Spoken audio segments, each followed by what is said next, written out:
అదొక పెద్ద క్వశ్చన్ అయిపోయింది సార్. ఇంకా కడప నేను పులివెందుల ఫ్యాక్షన్ రాజకీయాలు చేస్తానంటే మడిచి ఇడుపుల పాయలో పెట్టుకోమని చెప్పండి.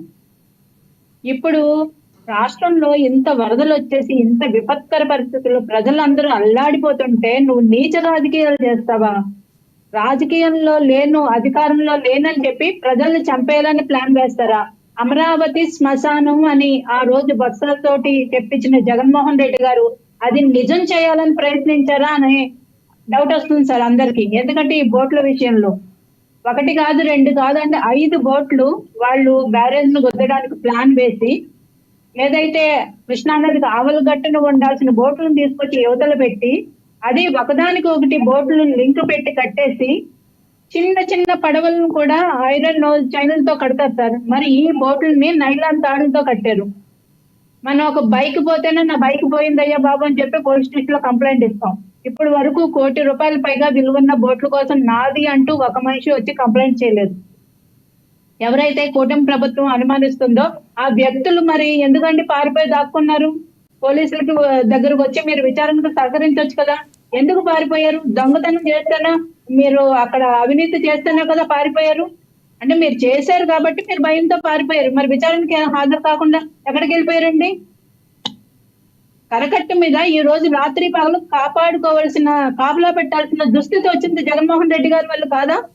ఎక్కడ కట్టలు తెగ్గొడతారో వీళ్ళు, అమరావతి మొత్తం ముంచేయాలని ఎక్కడ ప్లాన్ చేస్తారో, అమరావతి మీద మొదటి నుంచి వీళ్ళు ఏడిపే కదండి. అమరావతి భ్రమరావతి అనుకుంటూ, శ్మశానం అనుకుంటూ ఏ రోజైనా ఈ రాష్ట్రానికి రాజధాని అని శుభమా అని ప్రారంభిస్తే అప్పటి నుంచి ఈ శవ రాజకీయాలు, శవమోహన్ రెడ్డి శవ రాజకీయాలు చేస్తూనే ఉన్నాడు.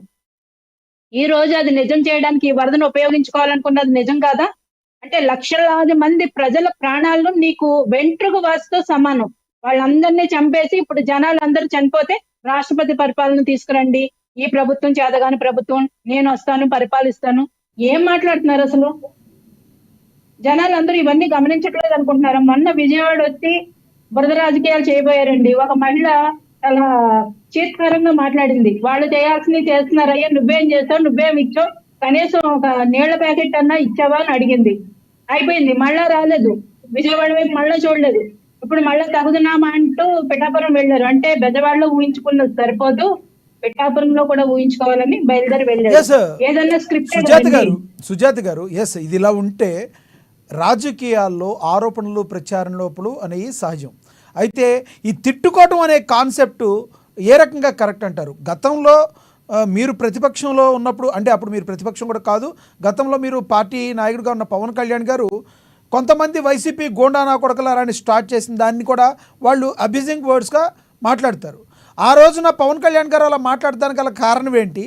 మరి ఈ రోజున అందుకని జగన్మోహన్ రెడ్డి గారిని బోసిడీకే అని చెప్పి టీడీపీ నేత తిట్టడం వలన మా కార్యకర్తలందరూ మనోభావాలు దెబ్బతిని ఈ రోజున అటాక్ చేస్తే దాన్ని కక్ష సాధింపు చర్యలుగా ఈరోజు కేసులు పెడతాం కరెక్ట్ కాదు అని చెప్పి మాట్లాడుతున్న జగన్మోహన్ రెడ్డి గారి మాటలని ఏ రకంగా చూస్తారు? పవన్ కళ్యాణ్ గారు ఆ రోజు ఎందుకు మాట్లాడాల్సి వచ్చింది? ఎంత కష్టం ఉన్నా అలా మాట్లాడొచ్చా? సార్, పట్టాభి గారిని ఎంతో విసిగిస్తేనో ఏదో అయితేనో ఆయన ఒక మాట అన్నారండి. దానికి మరి కొత్త అడ్డాలు జగన్మోహన్ రెడ్డి గారు, అసలే బాగా తెలుగులో పండిట్ కదండి జగన్మోహన్ రెడ్డి గారు,